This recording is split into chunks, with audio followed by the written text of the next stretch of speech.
నమస్తే, welcome to hash tag you. నేను మీ Rajesh. So తెలంగాణలో బీజేపీ పార్టీలో రాజాసింగ్ ఎపిసోడ్కి సంబంధించి చర్చ జరుగుతూనే ఉంది. ఆయన రాజీనామా చేసినప్పటి నుంచి యాక్సెప్ట్ చేసిన తర్వాత ఆయన యూటర్న్ తీసుకొని బీజేపీకి సంబంధించి మోడీ అమిత్ షా గురించి చేసినటువంటి వ్యాఖ్యల తర్వాత కూడా ఇప్పటికీ ఇంకా రాజాసింగ్ సంబంధించి చర్చే జరుగుతోంది. నిజంగా ఇప్పుడు రాజాసింగ్ జరుగుతున్నటువంటి పరిణామాలు చూసిన తర్వాత నిజంగా ఒక రకంగా చెప్పాలంటే బీజేపీ పార్టీని ఏంటో తేడా పార్టీని కొందరు సహజంగా ఆ పార్టీ నాయకులే కొందరు గొప్పలు చెప్పుకుంటూ ఉంటారు. కానీ నిజంగా తేడా అంటే అన్ని పార్టీల కంటే కొంత భిన్నంగా ఉంటుంది అని. కానీ ఇక్కడ బీజేపీ వాస్తవానికి కూడా అత్యంత క్రమశిక్షణ కలిగినటువంటి పార్టీ. అంటే డిసిప్లిన్కి అక్కడ చాలా ప్రియారిటీ ఉంటుంది. మరి అక్కడ బీజేపీ చాలా డిసిప్లిన్ పార్టీ అని చెప్పుకునే వాళ్ళు కూడా చాలామంది ఉంటారు. అందరూ ఖచ్చితంగా యాక్సెప్ట్ చేయాల్సినటువంటి విషయమే. కానీ బీజేపీ అంటే అవినీతికి కొంత అస్సలు తావే ఉండదు. మరోవైపు వారసత్వ కుటుంబ రాజకీయాలకు కూడా తావు ఉండదు, దూరంగా కూడా ఉంటారు కూడా. అంతేకాదు ఇతర పార్టీల నుంచి నాయకుల కంటే కూడా కొంత ఆర్ఎస్ఎస్ సంఘ్లోకి సంబంధించినటువంటి శిక్షణ పొందినటువంటి వారిని మాత్రమే కొంత ఎంటర్టైన్ చేస్తూ ఎంకరేజ్ చేస్తూ ఉంటుంది బీజేపీ పార్టీ. దాని ద్వారా తమ భావజాలాన్ని ఎక్కువగా ప్రచారం చేయొచ్చు అనేది బీజేపీ యొక్క భావన. కానీ బీజేపీ తీరు గతానికి పోలిస్తే చాలా మారిపోయింది ప్రస్తుతం ఇప్పుడు అనేది స్పష్టంగా జరుగుతున్నటువంటి ప్రచారం. అంటే ఇతర పార్టీల్లో ఉన్నప్పుడు అవినీతి కేసులు ఎదుర్కొనే వారందరూ కూడా ఇప్పుడు బీజేపీలోకి చేరితే ఆ ఊసే ఉండదు అనే విమర్శలు ఉన్నాయి. అంటే వాషింగ్ పౌడర్ గతంలో సీఎం కేసీఆర్, అప్పట్లో ఆయన కేసీఆర్ సీఎం ఉన్నప్పుడు చెప్పినటువంటి వ్యాఖ్యలు, వారు ఇప్పుడు కొంత సేఫ్ జోన్లోకి వెళ్ళినట్లే బీజేపీలోకి జాయిన్ అయితే కండువాలు మార్చుకుంటేనే ప్రచారం జరుగుతుంది. అలాగే తమకు రాజకీయ అవసరం ఉన్నటువంటి ప్రాంతీయ పార్టీలు కానీ లేదంటే ఇతర పార్టీ నేతలు కానీ వారి విషయంలో అవినీతి ఆరోపణలు ఉన్నా, కేసులు ఉన్నా కొంత అవన్నీ కూడా స్లో డౌన్ అయిపోతాయి అనే ప్రచారం కూడా ఉన్నమాట వాస్తవమే. మరి ఇక బీజేపీని ఎవరైనా ధిక్కరిస్తే చాలు వారికి జీవితకాలం బహిష్కరణే, ఎప్పటికీ చేర్చుకునేవారు కాదు గతంలో. అటువంటి సందర్భం నుంచి ఇక్కడ కొంత భిన్నంగా కనిపిస్తుంది. అంటే ఏంటి అంటే తెలంగాణలో బీజేపీ సీనియర్ నేతగా ఉన్నటువంటి ఆలె నరేంద్ర పార్టీని విడిపోయాక మళ్ళీ చేర్చుకోలేదు. ఆయన తెలంగాణ బీజేపీకి టైగర్ అని కూడా పేరుంది. అలాంటి నాయకుడు తర్వాత కాలంలో బీఆర్ఎస్లో చేరారు. 2 సార్లు ఎంపీగా కూడా అయి కేంద్ర మంత్రి కూడా అయ్యారు. ఇక అవినీతి ఆరోపణలు వస్తే మాత్రం వారిని పార్టీ నుంచి ఏకంగా బయటికి పంపించేసేవాళ్ళు. వారు ఎంతటి బలమైనటువంటి నేతలైనా ఇదే విధానం బీజేపీ పార్టీలో అమలేదు. అంటే క్రమశిక్షణకు అంత మారుపేరు. మరి ఇప్పుడు చూస్తే ఇతర పార్టీల మాదిరిగానే బీజేపీలో కూడా బాహాఘటంగానే మాటల యుద్ధాలు, అట్లాగే వర్గపోరు, గ్రూప్ తగాదాలు, ఒకరినొకరు నిందించుకోవటాలు. అయినా బీజేపీ నేతలు అన్ని పార్టీల్లో ఉన్నాయి కదా, మా పార్టీలో అలాగే ఉంటుంది అని సర్ది చెప్పుకునే నేతలు కూడా ఉన్నారు.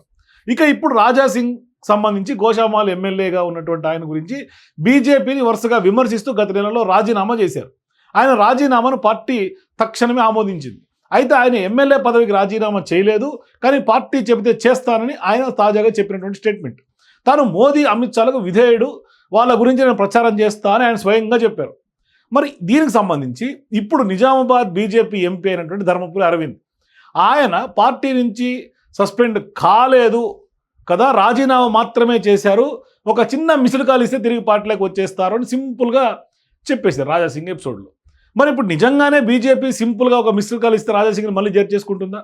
మరి బీజేపీలో అలాంటి వెసులుబాటు ఉందా అన్నది ఇప్పుడు తెలంగాణ రాష్ట్ర రాజకీయ వర్గాల్లో కొత్త చర్చ స్టార్ట్ అయింది. మరి బీజేపీని చాలా సందర్భాల్లో ఎన్నో రకాలుగా రాజాసింగ్ ఇబ్బంది పెట్టినా మరి ఆ పార్టీ వారే ఆ ఇబ్బందుల గురించి చెప్పుకొస్తారు. అందుకే ఆయనను పార్టీ నుంచి బయటికి పంపించాలని కూడా నిర్ణయం తీసుకుని పార్టీ పెద్దలకు కూడా లేఖలు కూడా రాసినట్టుగా ప్రచారం సాగింది. మరి ఇప్పుడు మళ్ళీ ఆయన వస్తారు అని అంటున్నారు. అయినా రాజాసింగ్ కూడా బీజేపీలో చేరేందుకు రెడీ అవుతున్నట్టుగా కూడా కొంత ప్రచారం జరుగుతోంది.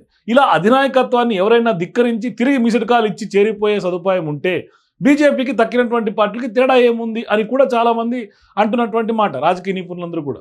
అంటే ఇక్కడ వాస్తవానికి ఏంటంటే గతంలో రాజాసింగ్ ఎన్నికల ముందు ఆయన పార్టీని సస్పెండ్ అయ్యాడు, మళ్ళీ అదే పార్టీ టికెట్ కొట్టేసి ఆయన ఎమ్మెల్యే అయిపోయారు. ఇప్పుడు మళ్ళీ సేమ్ ఎపిసోడ్, ఆయన రాజీనామా చేసినా పార్టీ నుంచి బహిష్కరణకు గురైనా, రాజీనామా పార్టీకి చేసిన తర్వాత వాళ్ళు యాక్సెప్ట్ చేసినా ఆయన మాత్రం ఇంకా బీజేపీ అధిష్టానం లైన్లోనే బీజేపీకి సంబంధించినటువంటి మోదీ, అమిత్ షాలను పొగుడుతూనే ప్రచారం చేస్తా అని చెప్తున్నారు. అంటే ఎక్కడ కూడా ఆయన పార్టీ అధిష్టానం లైన్ క్రాస్ అవ్వట్ల. ఇక్కడ రాజకీయంగా స్థానికంగా ఉన్నటువంటి నాయకులతోటే కొంత ఆయన విభేదిస్తున్నాడు.